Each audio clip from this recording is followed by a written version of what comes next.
So something your agent John said to me that I was actually a little surprised by. We were talking about, I guess your struggles a little bit over the past couple of years, and it's like I don't even know if you can call it that because okay, if you aren't one, you're 10, 10 in the world. That's still, one of the best in the world. But he said he thinks it's because maybe you lost a little motivation because you've become more interested in other areas of life.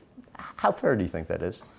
I think I was number one in the world for 2 straight years, and I had so many things happening, and so, every week the tournament always wants more from you because obviously you're the number one player in the world. You have so many commitments on and off the court, and at one point I think I just got so tired. I think my body just got so tired as well, and I think for a little while I just... Why do you think you got so tired?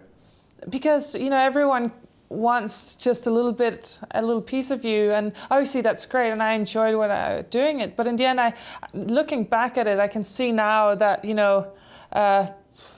it was hard, and it definitely takes a toll on your body, and especially when you're so young, you kind of need to try and find that balance. And but in the end, I always work hard. I always do everything possible to be a better player, after every practice. And I think, obviously there's so many things happening in life, and for me, life itself is more important than, right. Just playing tennis. But I think to say that my motivation wasn't there, I don't think that's right. I think it's just, in a career, it will always be up and downs a little bit, and, still being 10 in the world is not that bad. I think a lot of people would like to be in that position. Right.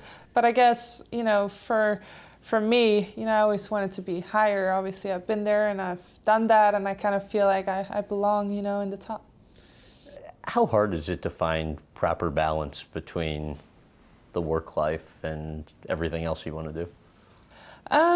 You kind of just have to have your priorities right. And for me, obviously, my tennis is my number one priority, and I want to do really well there. But I have a life as well, and I think balancing that is so important for me as a person because, if I just think tennis, I'm gonna go crazy. I love spending time with my friends. I love, just doing other normal stuff, and that's what recharges my batteries, and that's very important for me.